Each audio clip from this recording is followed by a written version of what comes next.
पद संख्या 437।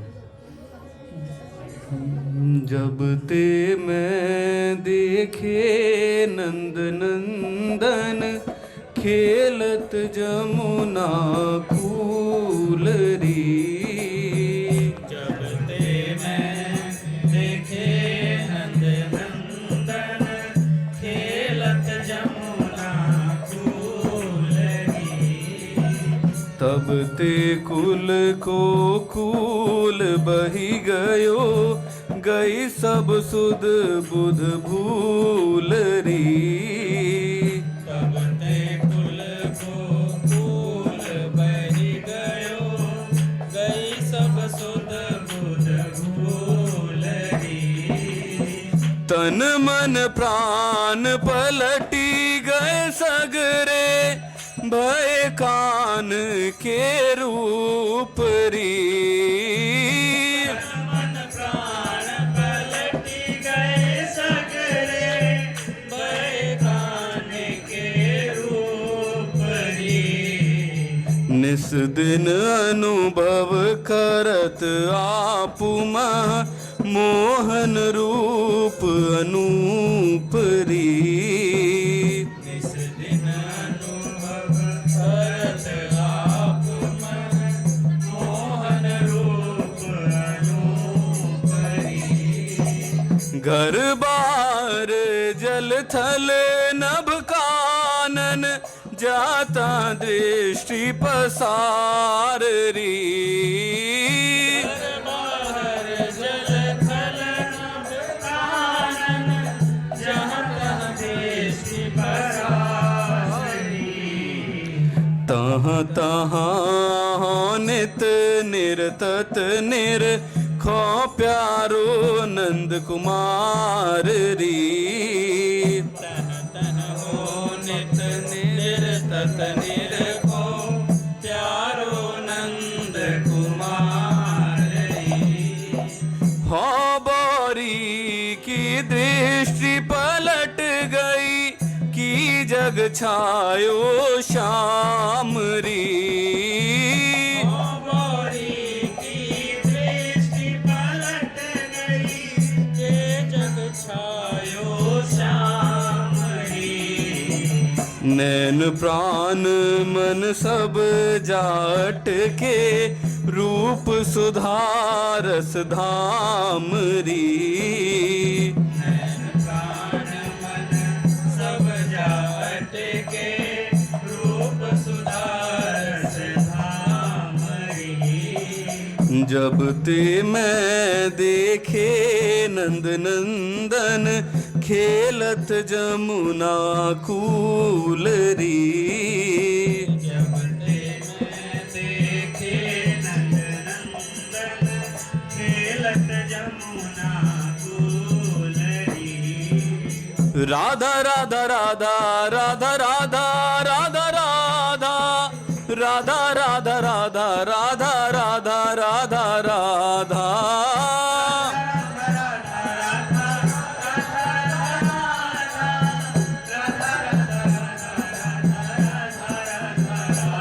श्री राधा राधा राधा राधा राधा राधा राधा राधा राधा राधा राधा राधा राधा।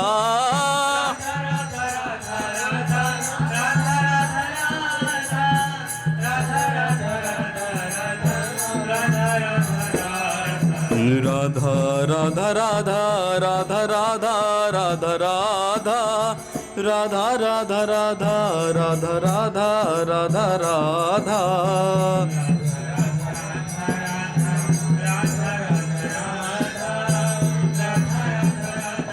राधा राधा राधा राधा।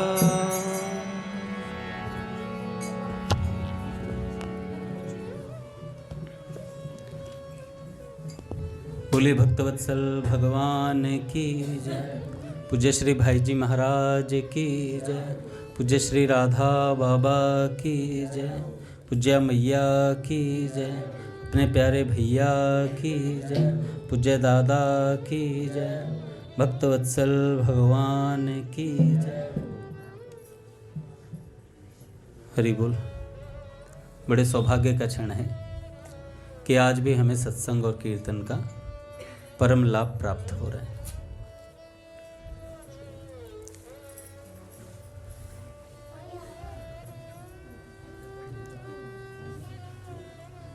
सर्दी बहुत हो रही है तो बच्चे घर से बाहर निकल नहीं पा रहे हैं। कोई नहीं,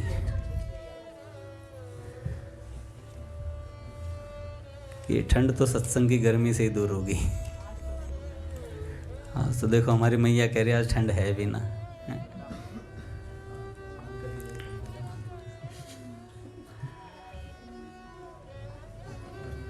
चलो कुछ पहले संतों का एक वाक्य पढ़ लेते हैं, फिर उसके बाद कुछ चर्चा शुरू करेंगे। इतने पूज्य भैया आते हैं।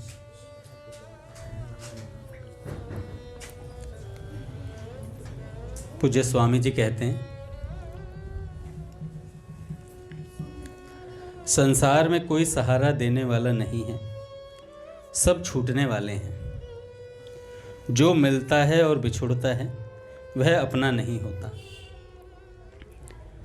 अंत हूँ तो ही तजेंगे पामर, तू न तजे अभिहित। अच्छा अब घर जाके ये नहीं मैं छोड़ के जा रहा हूँ, सब छोड़ना मन का था, अब छोड़ के चले गए तो वन में गए तो महाराज जी कहते हैं ना कि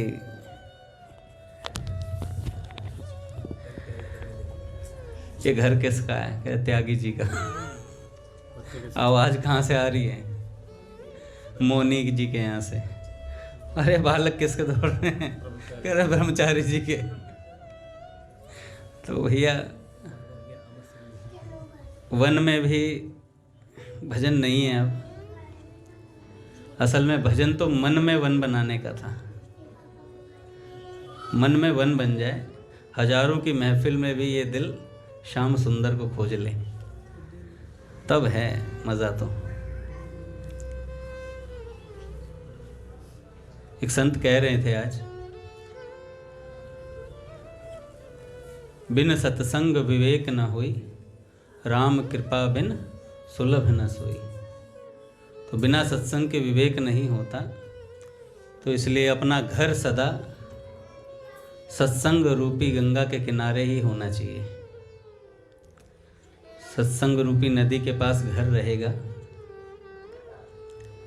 तो काम हो जाएगा। महाराज जी कह रहे थे कि जो नदी के किनारे रहते हैं, जिनका घर नदी के किनारे है, सबसे ज़्यादा गंदगी वही डालते हैं गंगा जी में, जमुना जी में।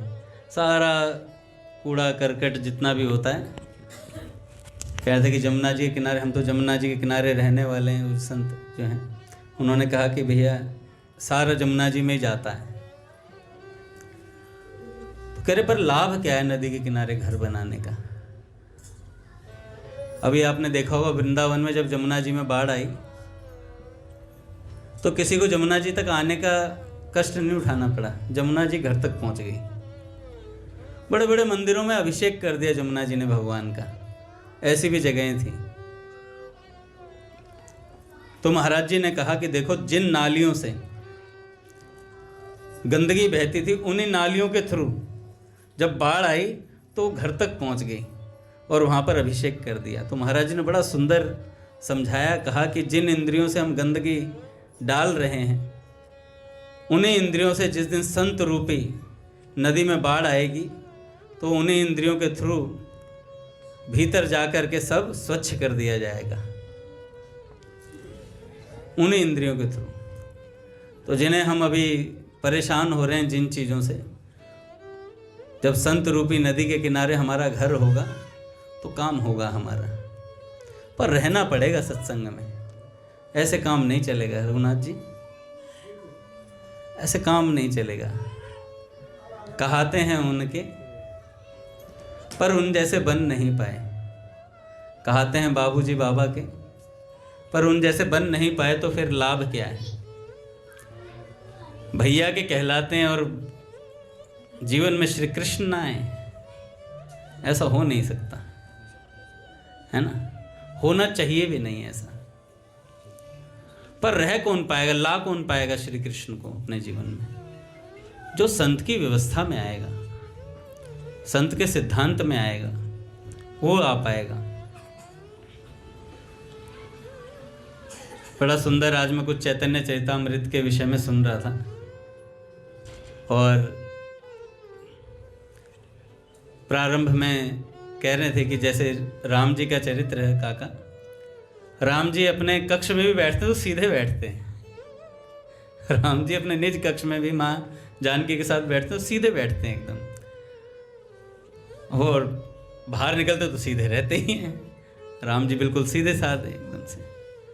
और अपने ठाकुर है ना, वो भरे चौराहे पे भी टेढ़ा ही है, और निज कक्ष में भी टेढ़ा ही है, वो सदा टेढ़ा ही है।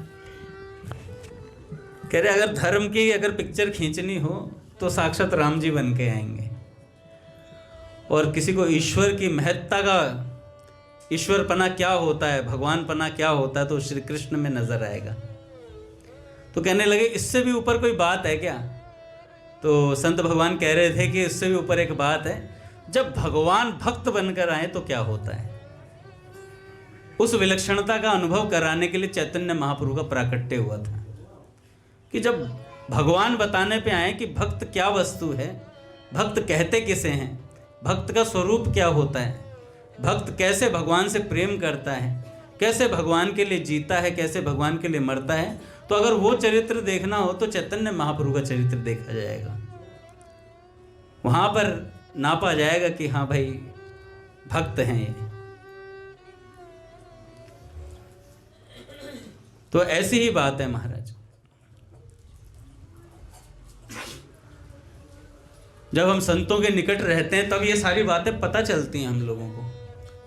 सिर्फ ऐसे काम नहीं चलता, भक्त बनता हूं मगर अदबों का हूं सिरताज भी,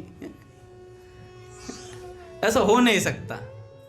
ये तो संतों ने हम जैसों के लिए वाणी प्रकट करी है कि हम भगवान से वार्तालाप कर सकें। इसका सहारा लेके ये थोड़ी ना कि हम अधम ही बन जाएं। भगवान की कृपा का जो सिद्धांत है, भगवान कहते हैं मैं तुझे सब पापों से मुक्त कर दूंगा, हम त्वा सर्व पापेभ्यो मोक्षयिष्यामि मा शुचय, तू चिंता मत कर। तो भगवान ने हमें आश्वासन दिया, परम आश्वासन दिया कि अगर तू मेरी शरण में आ जाए तो मैं तुझे सब पापों से मुक्त कर दूंगा। तो पापों से मुक्त होने का ये नहीं कि आज शरण ली और कल फिर मैं तो मुक्त हो चुका हूं पापों से, लेट्स बिगिन अगेन। फिर दोबारा शुरू करते हैं। फिर भगवान कहते हैं बेटा चिंता मत कर।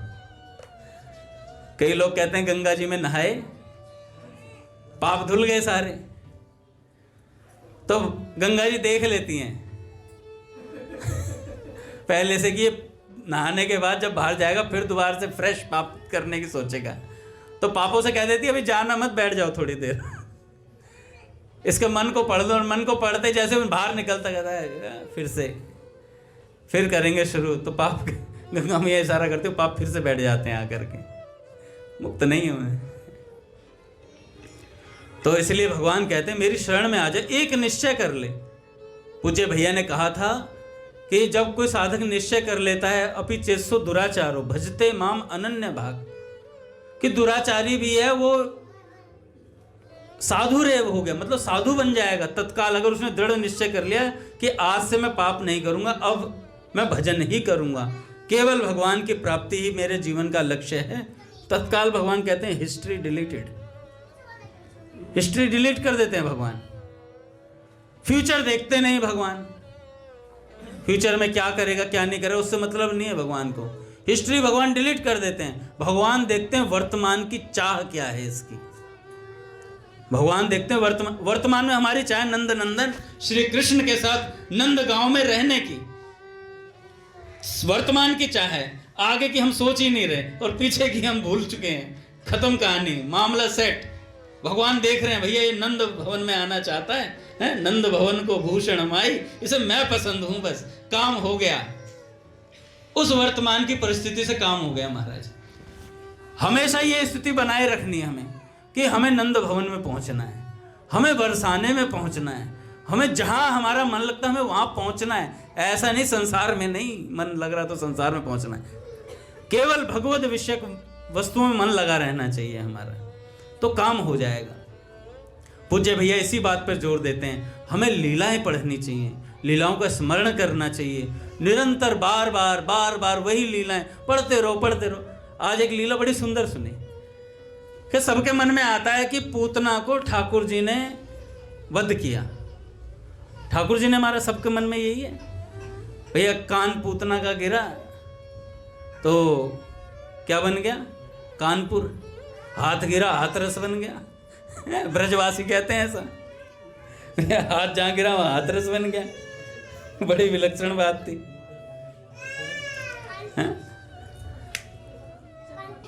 तो जैसे ही ये बात हुई तो सबके मन में ये बात रहती है, भैया पूतना को ठाकुर जी ने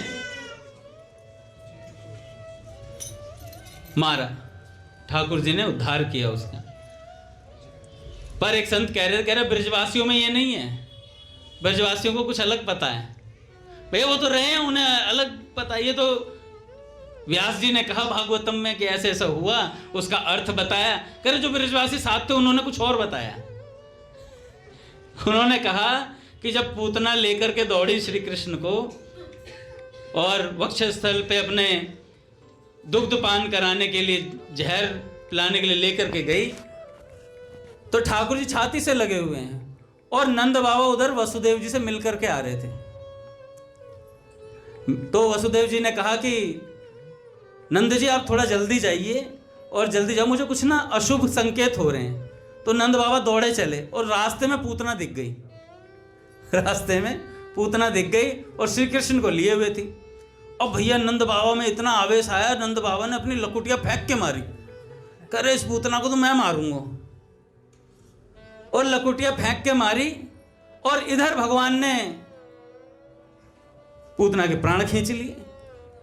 तो उधर ब्रजवासियों ने देखा, अब ये कौन देखे भाई, दूध पीने से कोई मरता है क्या? ब्रजवासियों ने देखा बाबा ने लाठी मारी और धड़ाम से गिर गई वो। सब कह रहे नंद बाबा ने खत्म कर दी पूतना। नंद बाबा ने पूतना खत्म कर दी लकुटी मार के। और ये ब्रजवासी संत थे, वो सुना रहे थे, कह रहे ये भाव है ब्रजवासियों का। कह रहे व्यास जी ने क्या लिखा उस पर ध्यान ही नहीं देते हैं वो। कह रहे नंद बाबा ने ठोका पूतना को, लठ मारा फेंक के, जैसे पिस्टल से बंदूक से ठोक देते। कह रहे ऐसे ही भैया वो लकुटी दे करके मारी और भैया काम तमाम हो गया। सारे ब्रजवासी गए, भाई नंद बाबा की जय, नंद बाबा की जय, जय जयकार हो गया। ये ब्रजवासियों का भाव है। अब देखो मैया बताएंगी, आ गई ब्रजवासी ने। अच्छा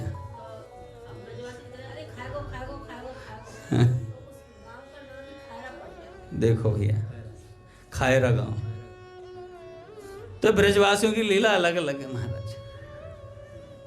ये बातें पता कहाँ से चलती हैं? सत्संग से ये लीलाओं का आनंद आता है। आज जब मैंने सुनी नंद बाबा ने मारी, मैंने कहा ये नया इतिहास है। मार दिया होगा भाई, लकुटी नंद बाबा मार रहे हैं, हल्के में ले रहे हो नंद बाबा को।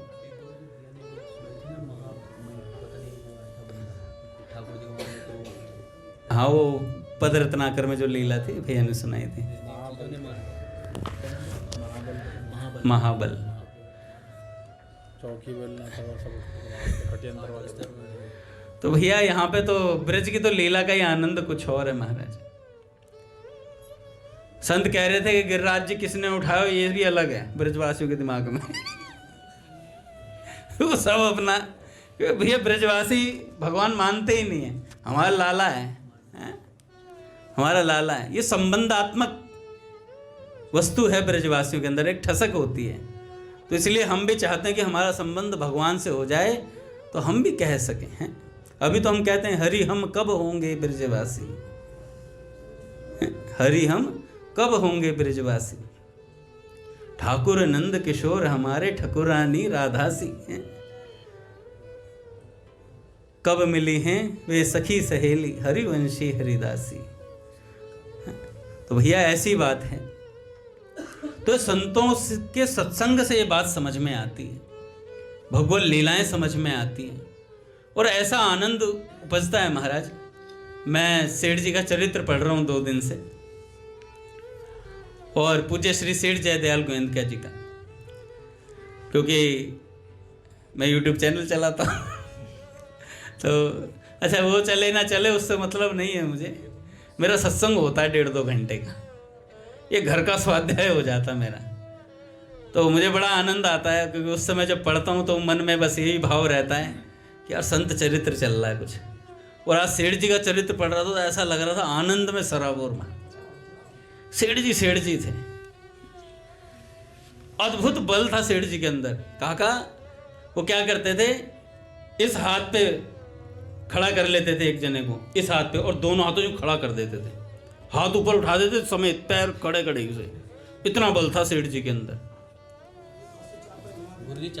4 पाई मुख से वो धागा वो बांध के रसे और यूं 4 पाई घुमाते। और इस समय की 4 पाई नहीं हल्की फुल्की, उस समय जो पुराने अभी देखा होगा गांव में 4 पाई क्या होती थी, वो कई किलो की होती थी। यूं घुमा दे यूं है, बड़ा जोर था सेठ जी के अंदर महाराज। खेलने भी जाते थे तो महाराज विलक्षण खेल खेलते थे।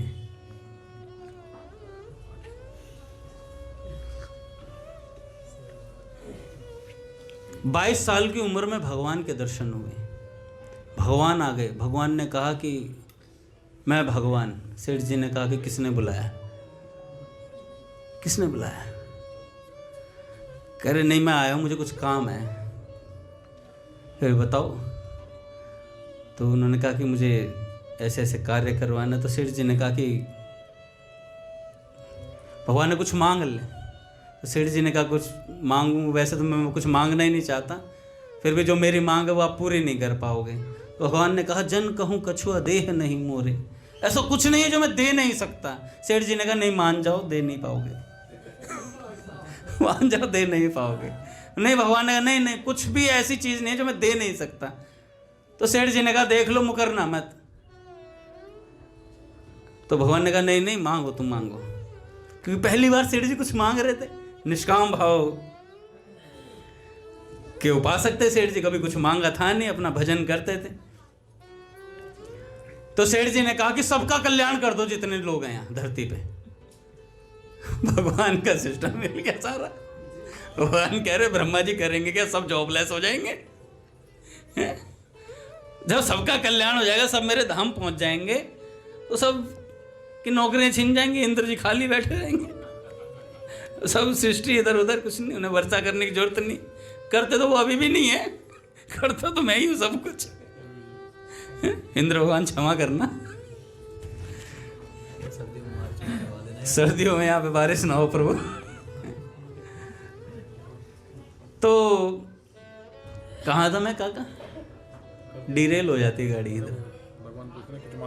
भगवान ने कहा कुछ मांग ले। तो सेठ जी ने कहा सबका कल्याण कर दो यहाँ पर जितने भी जीव हैं। भगवान ने कहा ये पॉसिबल नहीं है। सेठ जी ने कहा फिर बोलते क्यों बड़ी बड़ी बात, कि जन कहूँ कछुआ देह नहीं मोरे, काटो इस चौपाई को। नहीं, भगवान ने नहीं नहीं, थोड़ा इसमें मॉडिफिकेशन कर लो थोड़ा।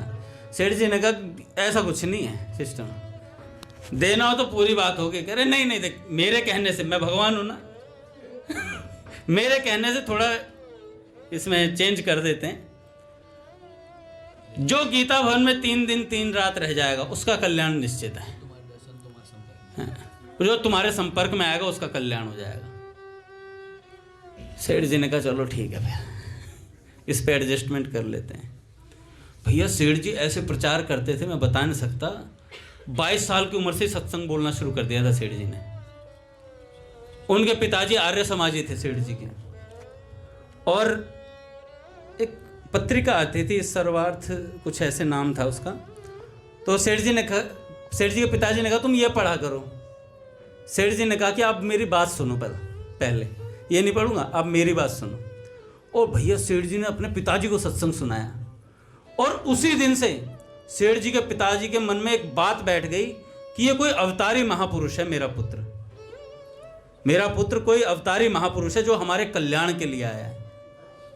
उस दिन से ही उनके पिताजी जिससे भी मिलते थे ना, सेठ जी के जितने परिकर थे सबसे कहा करते थे इसे साधारण मत समझना, ये अवतारी महापुरुष हैं। हनुमान प्रसाद जी गोयनका जी भी थे एक, और जालान जी और जितने परिकर थे ना उनके साथ, सबको बोला करते थे सेठ जी के पिताजी ये साधारण नहीं है, ये साधारण नहीं है, कोई अवतारी महापुरुष है। अच्छा, अवतारी महापुरुष, उन्हें सब पता लग जाता था। हनुमान जी जो थे उनके साथ रहते थे, उनके साथ कोई भी घटना घटने वाली होती थी ना तो गोयन हैं, हाँ ऐसा ही कुछ नाम था हनुमान प्रसाद गोयन का नाम। तो उनसे कहते, उनकी हर बात पता कर लेते थे सेठ जी, पता चल जाता था सेठ जी को इसके साथ ये होने वाला है। तो एक दिन सेठ जी के पिताजी बीमार हुए, तो सेठ जी के पिताजी ने कहा कि जयदयाल क्या मेरा शरीर बचेगा? तो सेठ जी ने कहा कि ये सब मुझे नहीं पता, मैं कैसे बता सकता हूँ आपका शरीर रहेगा नहीं रहेगा। कह रहे नहीं, तू हनुमान के बारे में तो सारी बात बता देता है, मेरे बारे में नहीं बताता है। तो सेठ जी ने कहा नहीं ये सब बातें छोड़ो, सत्संग करो, सत्संग सुनो, सत्संग पढ़ो, सत्संग करो। तो उनके पिताजी और बीमार हुए। तो सेठ जी से फिर पूछा उनके पिताजी ने, भाई जयदयाल मैं ठीक होऊंगा नहीं होऊंगा, या मैं जाऊंगा इस बार, मेरा शरीर रहेगा नहीं रहेगा? सेठ जी ने कहा मुझे नहीं पता। कह रहे भैया बता दो मैं ठीक हूँ। कह रहे ठीक हो जाओगे, चिंता मत करो। पट खुलेंगे महाराज। श्री राम जय जय राम,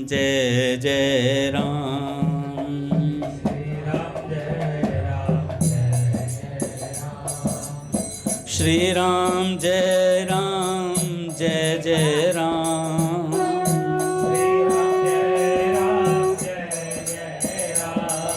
श्री राम जय जय राम,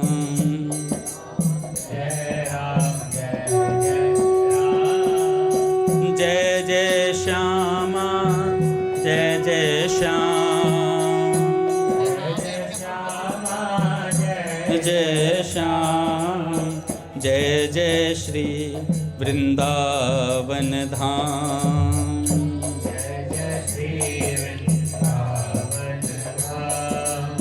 जय बरसाना जय नंदगांव, जय बरसाना जय नंदगांव, पावन राधे तेरो नाम, पावन राधे तेरो नाम, जय जय श्यामा जय श्याम, जय जय श्यामा जय श्याम, जय जय श्री वृंदावन धाम, जय जय श्री वृंदावन धाम। बोले श्री देव श्री नारद जी महाराज की जय, राधा माधव सरकार की जय।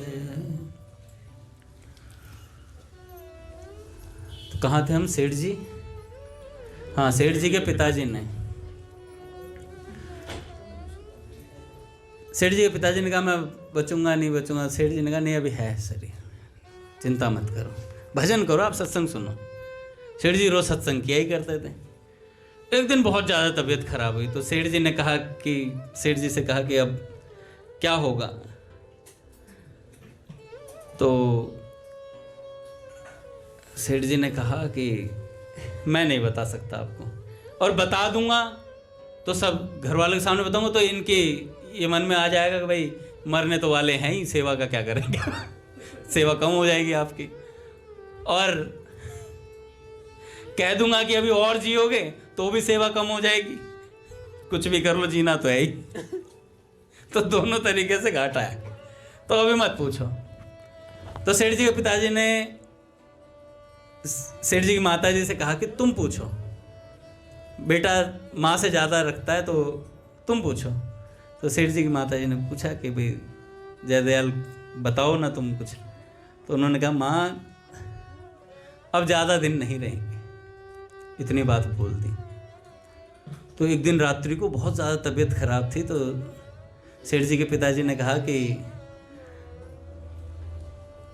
जयदयाल तू बता दे मैं सोऊं या नहीं सोऊं आज रात, भाई भगवत स्मरण करना है मुझे, भाई सो जाऊंगा तो भगवत स्मरण नहीं हो पाएगा, मैं सोते सोते ही निकल जाऊंगा।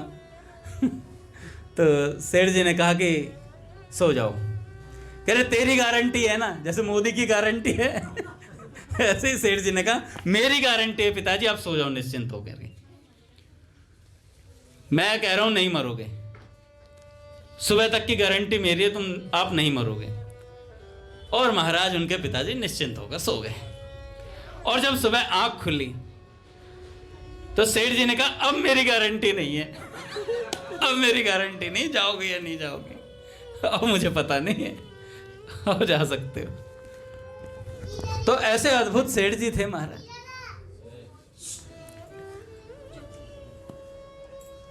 खूब सत्संग करवाते थे, नशा था सत्संग का सेठ जी को। सेठ जी कहा करते थे भैया जैसे बड़े घरों के लड़कों को बड़ी बड़ी मोटरसाइकिलों का और बड़ी गाड़ियों का नशा होता है ना, ऐसे सेठ जी कहते थे मुझे सत्संग का नशा है,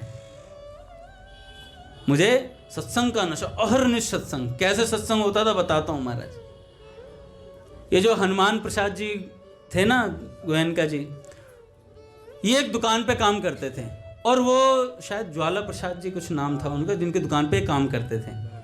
तो ज्वाला प्रसाद जी से कह रखा था कि जब सेठ जी इधर आएंगे ना कलकत्ते, तो मैं सेठ जी के साथ रहूँगा, दुकान पे काम नहीं करूँगा। सेठ जी आते थे सत्संग करवाते थे। और कैसे सत्संग होता था, पूरा दिन सत्संग चलता था अलग अलग शिफ्ट्स में। कलकत्ता में वहाँ पर थोड़ा बहुत काम ऐसा इनका था, और फिर सेठ जी जहाँ जाते थे वहीं पर 2-4 जने, कलकत्ते में तो जब इनके परिकर बनना सत्संग शुरू हुआ ना, तो 2 जने, 4 जने, 6 जने, 8 जने ऐसे जुड़ते चले गए लोग। सत्संग करवाते, सत्संग करवाने के बाद घर नहीं जाते थे, रात्रि में शायद ज्वाला प्रसाद जी की दुकान पे ही सो जाते थे। उसमें 5 जनों के सोने की व्यवस्था थी, वहीं सोते क्या थे, जब रात्रि में जाते तो बैठकर सत्संग करते, और सत्संग करने के बाद सेठ जी कह देते थे अब 2-2 का वो बना लो, 6 जने होते तो 2-2 का बना लो, अब आपस में जो हमने बात करी है उस विषय पे आपस में चर्चा करो सत्संग की। तो वो जो सेठ जी ने उसमें लिखा हुआ था चरित्र में कि कई रात बीत जाते थे, सोते नहीं थे सत्संग के लिए, यही चलता रहता, सुबह भी यही चिंतन चलता रहता, सेठ जी ने बात क्या समझाई है सत्संग की, यही चिंता चलती रहती थी। पूरा दिन सत्संग, पूरी रात सत्संग, और सेठ जी को तो किसी ने सोते हुए ही नहीं देखा। जिसको भी कभी भी कोई दुविधा होती थी ना, वो सेठ जी को सत्संग के लिए बुला लेता था, और सेठ जी पूरी रात निकाल देते थे उसकी, पर बात समझा के उठते थे सेठ जी। ऐसे सेठ जी थे महाराज। पूरा दिन पूरी रात सत्संग सत्संग सत्संग, ऐसा नशा था उनके मन के अंदर, और भगवत विषयक वार्ता ही छेड़ते थे हमेशा।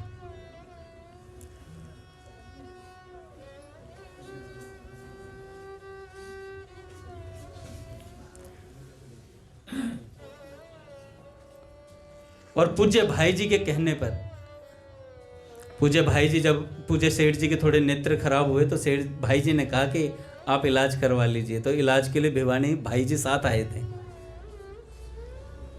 और जब भाई जी साथ आए तो फिर तो विलक्षण बात होगी महाराज, है ना।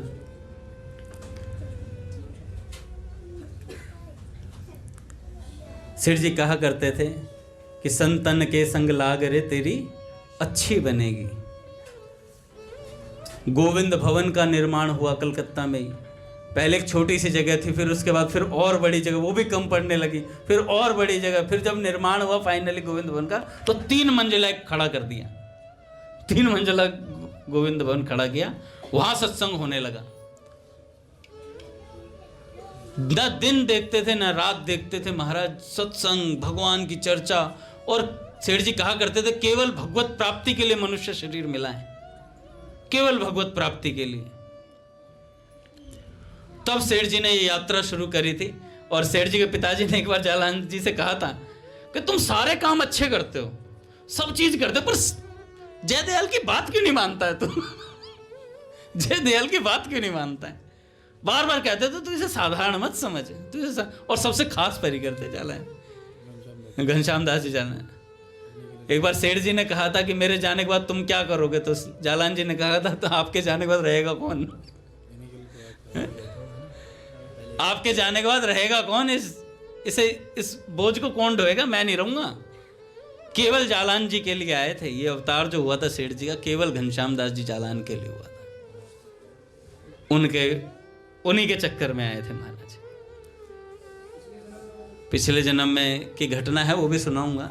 अभी पढ़ रहा हूँ डिटेल में सेठ जी का जीवन चरित्र। तो ऐसे ही भैया जो महापुरुष है ना, ये हमारे कल्याण के लिए आते हैं। ये महापुरुष हमारे कल्याण के लिए आते हैं। जितनी वार्ता बताते हैं, इन्हें कुछ कल्याण करवाना है क्या? अच्छा, वो कहेंगे भैया का पुनर्जन्म हुआ है और क्या नाम है, क्या भैया ने पिछले जन्म में पाप करके आए भैया? अरे भैया, ये माधव उन्हीं के लाए हुए हैं। इन माधव को सिद्धि भैया ने करा है। ये जो खड़े हैं ना, अभी नेत्र मटका रहे हैं, कभी इधर देखते कभी उधर देखते, कभी हंसते हैं, मुस्कुरा देते हैं, किसी को कुछ कह देते हैं, किसी क्यों कह रहे हैं? ये इनमें प्राण फूके भक्त द्वारा, है ना। आज महाराज जी कह रहे थे, भैया भक्त की जो लीला होती है ना, उसी में भगवत लीला होती है, उसी में भगवत लीला होती है। महाराज जी ने उदाहरण दिया कि जैसे बचपन में बीमार पड़ जाते थे ना, तो कोई दवाई देनी होती थी माँ बाप को, तो किसी लड्डू में डाल के दे देते, लड्डू खा ले लड्डू खा ले। तो महाराज जी कह रहे थे कि जब मैं छोटा था तो मेरे एक बार खांसी हो गई थी, तो वैद्य जी से दवाई ली। तो वैद्य जी ने कहा कि दिन में 5 बार लेनी है और पेड़े के अंदर डाल के लेनी है, पेड़े के अंदर डाल के लेनी है, इसको पेड़े में डाल लेना और पेड़ा खाना है। तो महाराज जी कहने लगे, हम बड़े चाव से खाते थे। क्या दवाई कैसे भींच देते थे पेड़े में दवाई को पता ही नहीं चलता था खट्टी है कैसी है। कह रहे खांसी ठीक हो गई, उसके बाद भी जानबूझ के खांसते थे कई दिनों तक। तो पेड़े मिलेंगे 5 टाइम पेड़े मिलेंगे। तो ऐसे ही होता है महाराज, ये भक्त का जीवन होता है ना, पेड़ा होता है। और इसमें भगवान जो है ना, एक छोटी सी गोली बन करके आते हैं महाराज, और काम कर देते हैं। सारी भीतर की जो है ना सफाई, जो चित्त है, सारा साफ कर देते हैं महाराज। ऐसी गोली होती है। नहीं वो नहीं है। काका कह रहे हैं। तो भैया ये संत हमारे कल्याण के लिए आए हैं, हमारे उद्धार के लिए आए हैं, और कोई इनका औचित्य नहीं है। बात समझ में बहुत देर में आती है, पर ऐसे ही नहीं आती है। निरंतर सत्संग में लगे रहना पड़ता है। हम सोचते हैं 1 घंटे का सत्संग करा और उसके बाद निफराम हो गए, घर गए, मूंगफली खाई, गज्जक खाई, सर्दी चल रही है, गाजर का हलवा पेला, 4 रोटी एक्स्ट्रा खाई और ना आराम से सो गए, रहा रहे हैं। मैंने एक सत्संग की बात पढ़ाई प्रहलाद जी को ऋषिकेश में। स्वामी जी ने कहा कि इधर उधर की बात करने से अच्छा सो जाओ। इधर उधर की बात करने से अच्छा है साधक सो जाए, क्योंकि इधर उधर की बात करेगा तो संसार की तरफ ले जाएगी, भगवान की तरफ नहीं ले जाएगी। और सोने से क्या होगा, शरीर में स्फूर्ति आएगी। हो सकता है सोने के बाद तुम अच्छे से और भजन कर सको। इन्होंने बात पकड़ ली। और जैसे कुछ बात चले, इधर उधर की बात से अच्छा सो जाओ, सो जाओ। जब भी कुछ बात है काका, सो जाओ। तो नहीं काका, सत्संग की बात थी इसलिए बता रहे, ऐसी कोई बात नहीं। नहीं देखो, आनंद का विषय है। तो मैं बता रहा था कि ये सत्संग की बातें बड़ा असर करती है पवन गुरु जी। और एक संत हुए हमारे बाल भक्त ओम प्रकाश जी।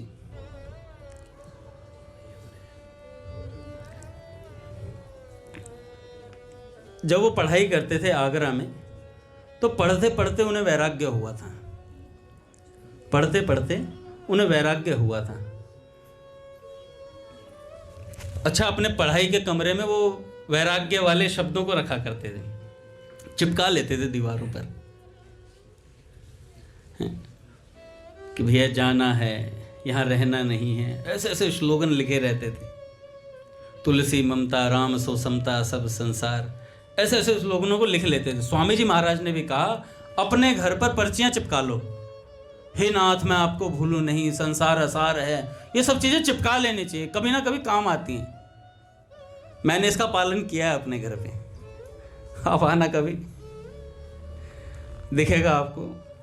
सबसे पहले तो बाथरूम के बाहर ही लगाया हुआ है। मैं कहा यहाँ व्यक्ति जरूर आएगा सुबह उठते और वहीं लिखा हुआ मैं केवल भगवान का हूँ, केवल भगवान ही मेरे अपने हैं। हर जगह राम राम राम हे मेरे। मैं खरीद लाया इस बार, मैं कहा इस बार सारे पर्चे चिट ले गए, मैंने पूरे पे छाप दिए। पेंट खराब होगा फिर हो जाएगा, पर ये पर्चे लगेंगे अभी, ना जाने किस घड़ी में मौत आ जाए। सत्संग का विचार पढ़ते हुए तो मरूंगा कम से कम, है ना। तो ऐसे ही जो थे बाल भक्त ओम प्रकाश जी, पढ़ते हुए पढ़ाई करते हुए, और फर्स्ट आते थे महाराज, फर्स्ट डिवीजन से, हैं ऐसे नहीं 33 आ रहे अंगद दास की तरह 33 नहीं आते थे उनके, अच्छे नंबर आते थे। और खूब वैराग्यवान जीवन और महाराज श्री कृष्ण के प्रति आसक्ति प्रगाढ़। 71 दिन तक जमुना जी में रहे, 71 दिन तक, और अनुष्ठान किया था भगवान की प्राप्ति के लिए, भगवान के दर्शनों के लिए। हरि बाबा ने समझाया, उनके गुरुजी नारायण स्वामी ने कहा दूध पी लो। नारायण स्वामी कौन थे? नारायण स्वामी जी परमहंस जी थे। इनकी नाम महिमा पे एक बहुत जबरदस्त पुस्तक आती है, नाम कैसे जपना चाहिए इन्होंने एक बताया था, उसमें बाल भक्त ओम प्रकाश जी के चरित्र में भी है। ओम प्रकाश जी ने भी, उन्होंने भी बताया कैसे जपना है। तो रोजाना एकांत में हा कृष्ण कह करके रोते थे बाल भक्त ओम प्रकाश जी। मानसी में भगवान से बात करते और कहते ठंड लगती है ठाकुर। भगवान से कहते थे, बात करते थे मानसी सेवा में कि ठंड बहुत है ब्रज के अंदर, ब्रज की गर्मी भी सहन नहीं होती, ठंड भी सहन नहीं होती है महाराज, दोनों ही बहुत ब्रज की हैं। नहीं, बाबा कहते हैं, पूज्य राधा बाबा कहते हैं ब्रज की गर्मी भी सहन नहीं कर पाओगे